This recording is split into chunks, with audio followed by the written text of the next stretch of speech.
Hello everybody and welcome to Storm Reads, and today I'm going to be talking about my favorite books of 2023, but for most part I should just be talking about some of my favorite series for 2023 because there's only 2 standalone books on this list. Everything else comes from a series and multiple books in a series.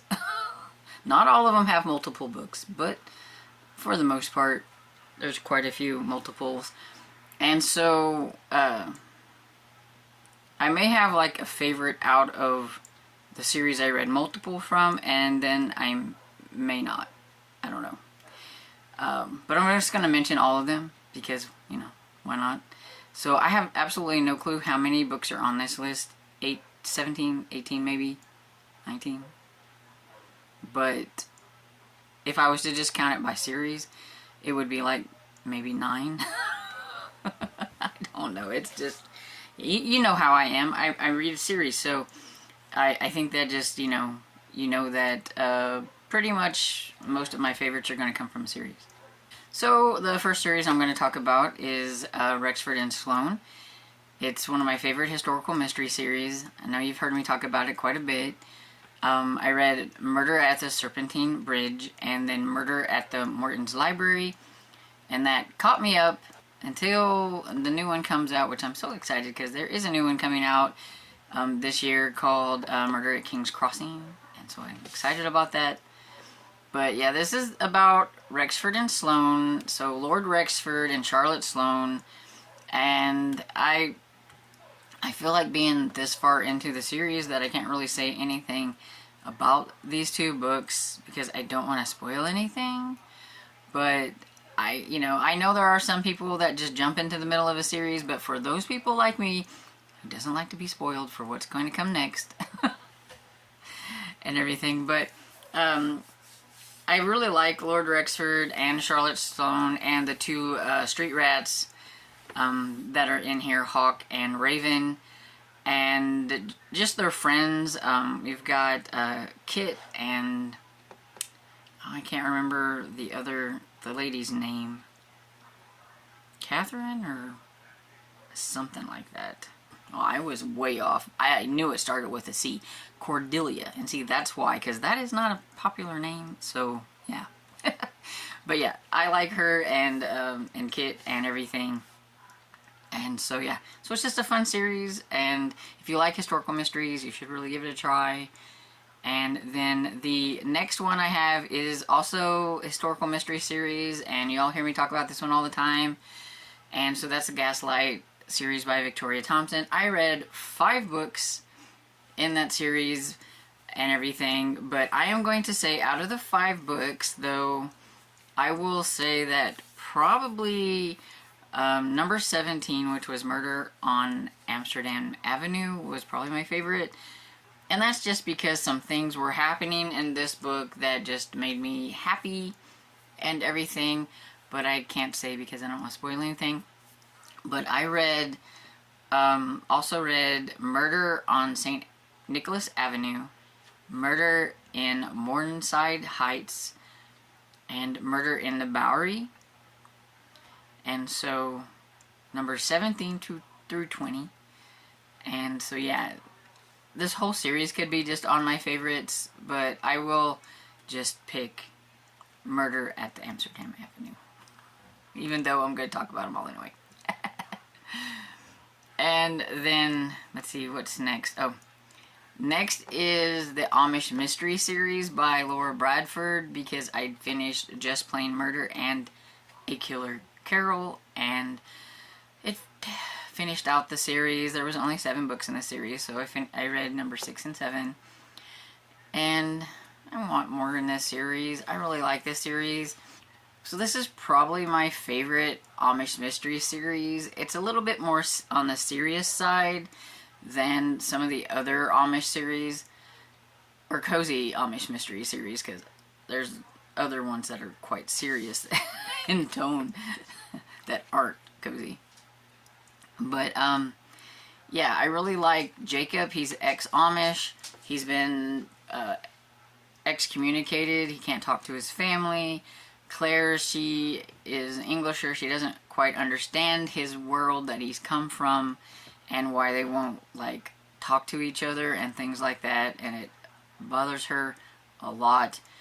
She has to help him a lot of times by talking to some of the Amish because he's the policeman, and it's kind of hard to solve a mystery when they won't talk to you and everything. And she helps him be able to talk to some of his family members from time to time and things like that.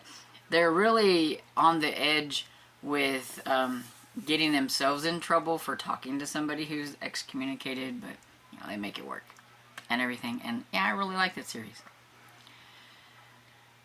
Everybody's probably tired of me talking about this one, and I'm sure y'all can guess what it is. It's the first in the series. And that is An American in Scotland by Lucy Connolly. I could put Death at a Scottish Wedding also on here. It got 4.5 stars and everything. I could have put them together. But my favorite one, hands down, was An American in Scotland, which is the first one. I don't usually give 5 stars to first in series. It happens very rarely, but it does happen. And this one is about... I think her name is Amelia. I know she goes by M.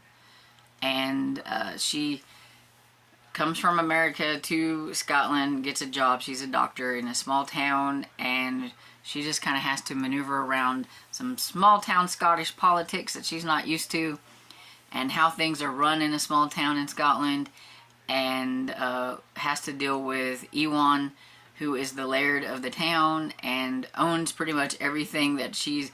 the place where she's working, her house, or, you know, all these things. So she has to deal with him. And the banter between the two of them was a lot of fun.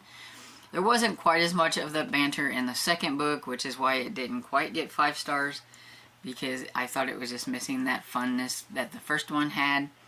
But overall, they're both very good. And so you should check out the series. And it's not quite as cozy as a lot of cozy mysteries. It is... I think it's cozy in the way that there's a small town and there's a big bunch of friendships going on, and they've really welcomed her into the fold, and she's made a lot of these friends, and it's almost like they've been friends forever, and all that stuff and everything.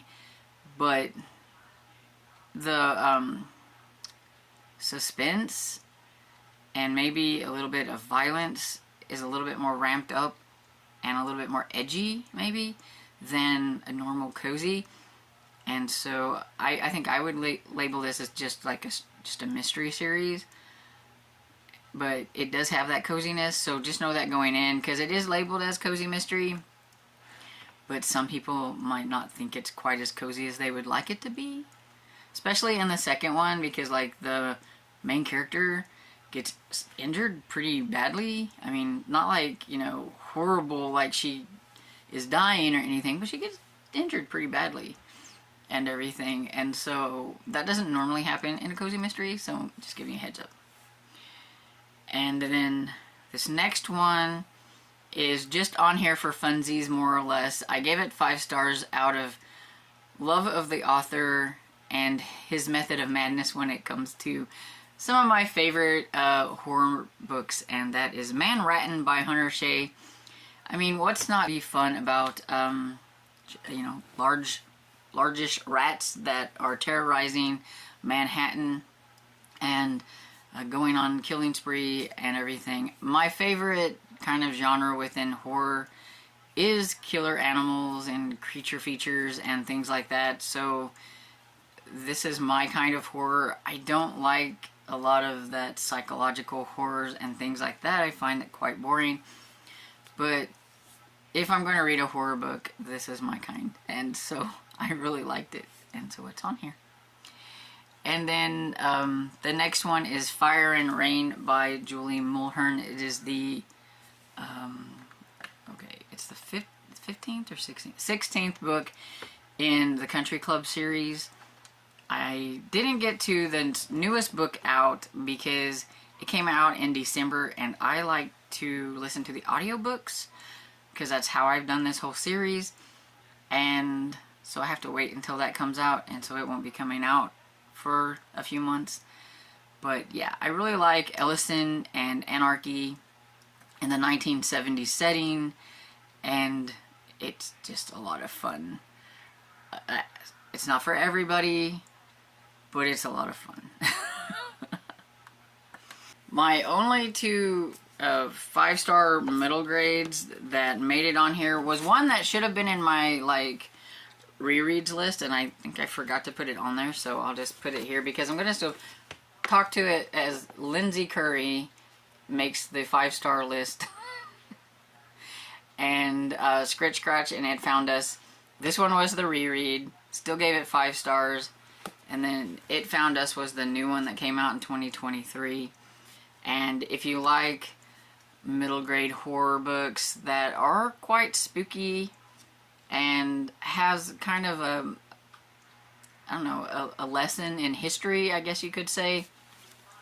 This one talks about a incident in Chicago and Eastland disaster or whatever. It took me a minute. I'm like, what is it? But it was a boat accident that happened and a lot of people were killed. And then this one is about a train and everything. And so, yeah, in this, you could actually, if you read this, you could look up what it was about, and there is an actual place where it took place and everything that has these statues and everything in it, which I thought was pretty cool. And so I kind of like that because you learn something about history as well in a spooky setting. The next book that I have will start like books that I gave 4.5 stars to, but they're still parts of favorite series or things like that. And so I figured they deserve to be on here as well. And so the game is A Footnote by Vicky Delaney. This is the 8th book in the Sherlock Holmes Bookshop Mysteries, and not all of my favorite series hits the mark and gets 5 stars every time. And this one I gave 4.5 stars to, but I still really love this series. And this one has a little bit of a kind of a ghost story to it, where Gemma has to go to Scarlet House because some things are moving around and things like that, and they're wanting her to like investigate or whatever and figure things out. And she's got her friend Jane, who is she's always roping her into things. And basically Gemma is kind of like Sherlock Holmes in the fact that she can look at things and put stuff together, kind of like Sherlock Holmes. And her last name is Doyle, so it's Gemma Doyle. And so it's a lot of fun. I really like this series. I can see where this series might not be for everybody, but I would say if you're not a Sherlock fan, you can still read it. If you've not read Sherlock Holmes, you can still read it. I've only read a few stories of Sherlock Holmes. But basically, Gemma owns a bookshop where she sells Sherlock Holmes stuff and past day stuff and everything. So Sherlock Holmes and things set in the era of when Sherlock Holmes was, books that include Sherlock Holmes in them, but they're not actually from Sir Arthur Conan Doyle, and coffee mugs and human-sized like posters, like life-size posters, I guess you would call them maybe, of Benedict Cumberbatch, who played Sherlock Holmes in one of the movies.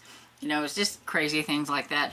So she's just selling that stuff. She's not even a huge Sherlock Holmes fan, but her uncle kind of has her doing this kind of stuff while he's traveling around and everything. And so that's just kind of what she does, and solves mysteries. So you don't have to know Sherlock Holmes. Then I did read 2 books of the Bridgerton books, but I think this was my favorite out of the 2. And so I have To Sir Philip with Love, and I love this one especially because I do have the Step Back edition. These are, I would really like to have the step back edition of all of them, but they're very hard to find now since Bridgerton, the movie, now everybody thinks that they should sell them really high, and it's aggravating. But yeah, I liked this one because it was about, is it Eloise? Yeah, Eloise, who is writing letters to Philip, and they're writing back and forth, and she decides to come and visit him and doesn't say that she's coming, and shenanigans happen because he didn't have like somebody there with him, so they're there by themselves, and when the brothers find out about what's going on, it gets really funny to me. And yeah, I just really liked this one. It was a lot of fun. Philip was just a bit of a bear at the beginning. But I mean, what do you expect? He wasn't expecting her to just like show up, and so he was kind of caught off guard, and he's a little growly and a little beastly to me. I feel like this is kind of a Beauty and the Beast type of thing, because he's a little beastly at the beginning and everything. But yeah, I really like this one, and I only have 3 more to finish out that series, so hopefully I can do that this year. And then I'm going to use this to represent 3 books that I did read, because I read a whole trilogy, and I have all of the books, but the other 2 are in a tub somewhere, and this one just hasn't made it to a tub yet.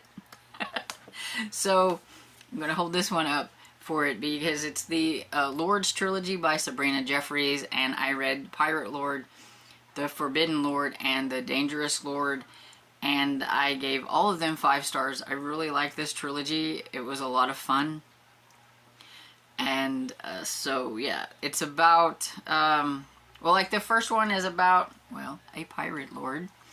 And so it's a guy who's a pirate, but he actually comes from like a wealthy family, but he doesn't really know anything about like that side of things. He's a pirate and everything. And so when he meets a lady, he's going to have to be that way whether he wants to or not, and stop being a pirate maybe. But then the Forbidden Lord is about, I think his name is Jordan. Don't hold me to it, because it's been a while. But he's the brother to the lady in the Pirate Lord, and I love how I guess you could call it a meet cute between him and the lady that he ends up with, because he mistakes her for somebody else, and she's a nice girl, a pastor's girl type thing, you know, a preacher girl, and he thinks that she's like some lady that he can just take to bed type thing, and he puts her in his coach or whatever, and all this stuff. So here they are together alone and things, and so yeah, it was just kind of funny. And when he finds out that, oops, this is not the person I thought it was, because it was a masquerade party or whatever, I believe. And then this one was probably my favorite one out of the 3, if I was to pick a favorite. And this one was Ian, who is the Viscount St. Clair. He is a friend of Jordan's, and the lady that he ends up with is Felicity Taylor, and she is out to try to make a scandal for him so that her friend won't marry him, because she doesn't think he's good enough and everything. And so she writes things about him, which makes him very upset. So he goes to find out who this person is who is writing these things, and finds Felicity. And he decides that since she has ruined him for this other lady that he was wanting to try to marry, that she's going to marry him, but she doesn't think so. And so it was quite fun between them, and it was kind of sad in parts, because I mean, he does have a rough background and everything, and he has this evil uncle who, if he doesn't marry by, like, I think by the time he turns 30, I think it was, then his uncle could take all of his stuff, and his uncle is not a good person. And his uncle has been also trying to thwart all of his attempts to get married to somebody too, so he didn't need this lady messing things up for him So if she messed things up, then she's going to be the lady because he needs a wife. And so yeah, I like this one. And that's everything. That's all of my favorite books. There were a lot that came close to being favorites and things, and like, you know, I did do my runner-ups, and I could have had even more on the runner-ups. I read a lot of good books, and I read a lot of books and everything, and it always very hard to decide what you're going to put on a favorites list and everything. And I didn't have like a clear-cut winner, although some could probably pick out what was probably my most favorite out of all of these, because I have talked quite a bit about that book. But I didn't put them in any particular order or anything like that. They were just what my favorites were.